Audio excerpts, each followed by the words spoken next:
आए हैं मुद्दों पर। नमस्कार, मैं वीरेंद्र कुमार। आप देख रहे हैं भारतीय सहारा समाचार, जन जन की बुलंद आवाज। आज हम मुगरा बासु थाना क्षेत्र के सुरजकपुरा गांव के बाबूराम गांव है, यहाँ पहुँचे हैं। और इस गांव में जो गौशाला बना है, हम गौशाला में उपस्थित हैं। जब गौरक्षक ही बन जाए गौभक्षक, यहाँ एक मामला आ रहा है। हम दिखा पा रहे हैं कि पहले देख लीजिए गायों की स्थिति क्या है। हम चाहे साथी साथ दिखाएं कि इसमें गायों की स्थिति क्या है। इसमें चारा पानी के अभाव में, धूप में, खुले धूप में, कितनी कड़ी धूप है, ये मरने के कगार पे हैं। इन्हें अगर चारा पानी की यहाँ समुचित व्यवस्था होती थी, आज इनकी स्थिति ये गाय खड़ी नहीं पा रही है। कहाँ गई डॉक्टर की पैनल, कहाँ गई पूरी व्यवस्था, क्यों नहीं इन पर हो रही निगरानी, इनके चारा पानी की व्यवस्था कौन डकार रहा है, ये खैर छोड़िए। आज जो मामला है, यहाँ पर गौशाला के अंदर गौकशी करने का मामला आया है। और यहाँ बाहर, बाउंड्री के बाहर काफ़ी फोर्स आई है। पुलिस जिले के तमाम अधिकारी आए हैं, एसपी ग्रामीण आए हैं और उप जिलाधिकारी आए हैं, राजेश चौरसिया जी आए हैं। तो हम चाहेंगे साथी से कि थोड़ा से वीडियो को कट करके पुश करके चलें, ताकि बाहर चलने में समय लगेगा। जैसे कि आप देख पा रहे हैं, इसमें एसपी ग्रामीण शैलेंद्र कुमार सिंह और तमाम यहाँ थानों की फोर्स, यहाँ पुलिस बल मौजूद है। यहाँ तनाव भी है गांव में, क्योंकि गांव के लोग काफ़ी क्रोधित हैं इस बात को लेकर कि लगातार कितने दिनों से गौशाला में गौकशी का मामला चल रहा था। बाबूरामपुर के जो लोग गांव यहाँ के निवासी हैं, आइए उनसे बात कर लेते हैं। क्या नाम है आपका? हमारा नाम देवेंद्र सिंह है। हम सिंधु परिषद के अध्यक्ष हैं सुजानगंज ब्लॉक के। आप किस गाँव के हैं? नहीं, हम रहे। अच्छा, आपको जानकारी हुई तो आप आए हैं जो है? ये है भाई साहब। अच्छा, ये भाई साहब है। क्या नाम है आपका? शिव बहादुर सिंह। जो है, क्या पूरा मामला है?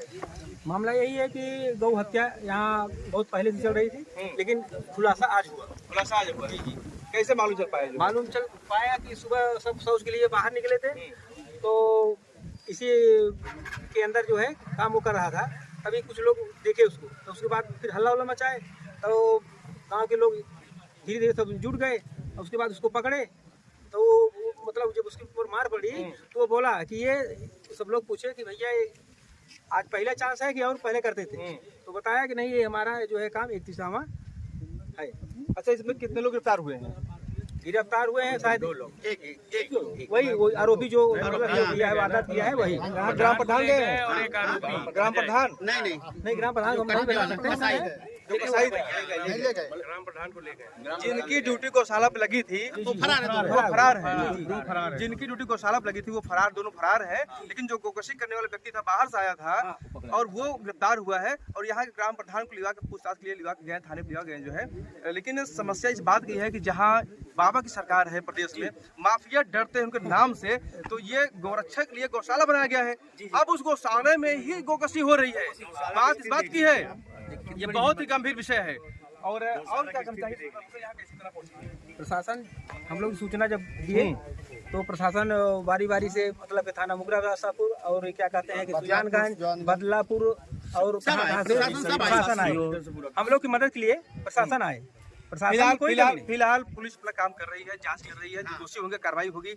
अब वो तो हो नहीं है, लेकिन अब ये बहुत बड़ी सवालिया निशान है जो गौशाला की व्यवस्था है। चलिए, आप गौरक्षक मंत्री हैं, कहने का मतलब है सर कि ये दूर तक, मतलब हमारे मुख्यमंत्री तक ये आवाज जानी चाहिए। अगर आप लोग नहीं पहुंचाएंगे, हम लोग खुद जाएंगे। चलिए हम बात करते हैं कि इस समय हिंदू रक्षा मंच से हैं। आप क्या नाम है आपका? विश्व हिंदू परिषद के अध्यक्ष हैं। अच्छा जी, तो आप विश्व हिंदू परिषद से हैं और गौ रक्षाओं के लिए आपकी जिम्मेदारी बनती है जो है, क्योंकि आप हिंदू सभा से हैं।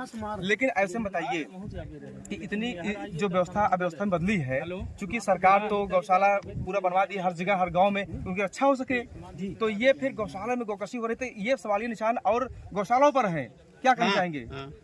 अभी हमारी बात एसडीएम साहब से हुई है। उन्होंने कहा है कि जितने भी दोषी हैं, चाहे वो प्रधान हो, चाहे यहाँ गौरक्षक हो, चाहे ग्राम विकास अधिकारी, जिसकी भी जिम्मेदारी होगी, जो भी दोषी होगा, कठोर से कठोर उनके ऊपर। बात यहाँ की नहीं है, बात यहाँ की नहीं है, बात वहाँ की है कि इस तरह गौशाला और है, और गौशाला में होते होंगे इस प्रकार से। बात उसकी है 12 घंटा के अंदर जो है उसको जो है बताएं। हर जगह होती है। हम लोग जो है हर जगह गौशालाओं को जो है चेक करके देख रहे हैं। और यहाँ हम लोग कई बार आए हैं इस गौशाला। इतना दिनों से हो रहा है, कहाँ गए गौरक्षा वाले गए, कहाँ विश्व हिंदू परिषद वाले गए, कहाँ सब सारे हिंदू जो संगठन के लोग हैं, तमाम हिंदू संगठन है, ये लोग आखिर जब मामला सामने आता है तभी क्यों इकट्ठे होते हैं? इस पर कि इसके पहले व्यवस्था क्यों नहीं देख पाते हैं? सवाल ये है। सवाल इसका जवाब मैं। चलिए अब दीजिए, क्या नाम आपका? मेरा नाम धीरज तिवारी है, मैं जिला अध्यक्ष हिंदू जी। जागरण मंच हूँ। आपको इस तरीके से शब्द का प्रयोग ना हिंदू समाज नहीं, हमको का हमको ठेकेदार- हमको बिल्कुल सुनिए, हमको आप बताइए, हमारा आप- सवाल जवाब दीजिए आप। आप- मैं जवाब ही दे रहा हूँ। हाँ, दीजिए। हिंदू समाज का ठेकेदार कोई संगठन नहीं हो सकता। प्रत्येक हिंदू समाज का व्यक्ति है हिंदू, समझ गए ना बात।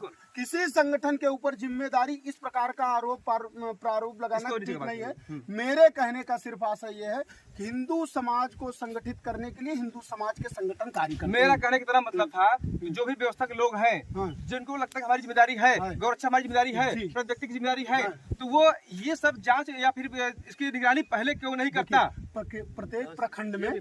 प्रत्येक प्रखंड में एक व्यक्ति होता है गौरक्षा के लिए, समझ गए बात।